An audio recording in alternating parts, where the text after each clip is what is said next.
Sir Jaganmohan Reddy గారు దాదాపు 6 సంవత్సరాల తర్వాత రావడం జరిగింది. అసలు లోపల ఏం జరిగిందంటారు? ఈరోజు మన ప్రత్యేక న్యాయస్థానం సిబిఐ ప్రత్యేక న్యాయస్థానం ఆర్డర్ ప్రకారము వారు విదేశాలకు వెళ్ళినప్పుడు ఒక అప్లికేషన్ పెట్టడం జరిగింది.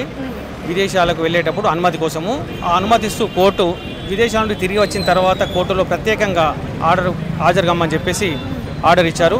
ఆ ఆర్డర్ను గౌరవించి వారు ఈరోజు ప్రత్యేకంగా కోర్టుకు వచ్చేసి వారు హాజరు కావడం జరిగింది. ఆ యొక్క అతని ప్రెజెన్స్ను రికార్డ్ చేస్తూ అప్లికేషన్ను క్లోజ్ చేయడం జరిగింది. ఫర్దర్గా ప్రొసీడింగ్స్ ఏముంటాయంటారు? ఫర్దర్ ప్రొసీడింగ్స్ ఏముంటాయండి, అవి మిగతా మెయిన్ కేసు ఏదైతే ఉందో ఆ ప్రొసీడింగ్స్ డే టు డే నడుస్తున్నాయి. దానిలో డిశ్చార్జ్ అప్లికేషన్స్ పెండింగ్ ఉన్నాయి, ఆర్గ్యుమెంట్స్ అవుతున్నాయి. అది దాని ప్రకారం అది ఫర్దర్ కోర్స్ ఆఫ్ యాక్షన్ ఉంటుంది. ఫర్దర్గా వ్యక్తిగతంగా ఏమైనా హాజరయ్యే అవకాశం ఉందంటారు? ప్రత్యేకించి ప్రస్తుతానికి ఇట్లా ఏమీ లేదండి. ఈరోజు ప్రత్యేకంగా ఆర్డర్ కమ్మని ఉంది కాబట్టి వారు ఈరోజు హాజరయ్యారు. తదుపరి మళ్ళీ ఏమైనా కోర్టు ఆర్డర్ ఇస్తే తర్వాత ఖచ్చితంగా కోర్టు ఆర్డర్ ప్రకారం కంప్లీట్ చేయవలసిందే కదా. లోపల జగన్మోహన్ రెడ్డి గారు ఏం మాట్లాడారు? ఏం మాట్లాడలేదు, జస్ట్ పిలిచారు, అతని ప్రెజెన్స్ రికార్డ్ చేసుకున్నారు, పిటిషన్ క్లోజ్ చేశారు అంతే. సార్ మీ పేరు?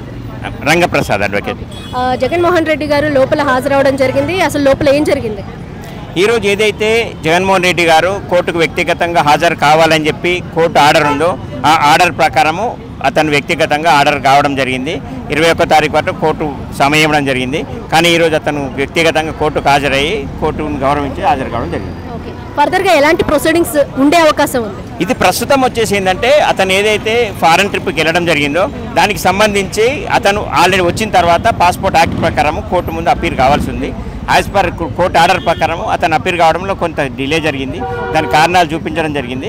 కాబట్టి ఏంటంటే ఏదైతే చివరిగా ఛాన్స్ ఇచ్చిందో న్యాయస్థానం దాని ప్రకారం కోర్టుకు అప్పీల్ అయ్యి అతను కోర్టును గౌరవించి కోర్టుకు అప్పీల్ కావడం జరిగింది. ఫర్దర్గా ఏమన్నా వ్యక్తిగతంగా ఏమన్నా హాజరయ్యే అవకాశం ఉందంటారా? అలాంటిది అయితే కోర్టు ఇంతవరకు ఏ విధమైన ఆర్డర్ పాస్ చేయడం జరగలేదు. ఇప్పటి వరకు ఏంటంటే ముందు ట్రయల్ అయిన తర్వాత ట్రయల్లో ఏ విధమైన అవసరం పడితే కోర్టు ఆర్డర్ చేయడం జరుగుతుంది. దాని ప్రకారం అతను వ్యక్తిగతంగా హాజరు కావాల్సి ఉంటుంది.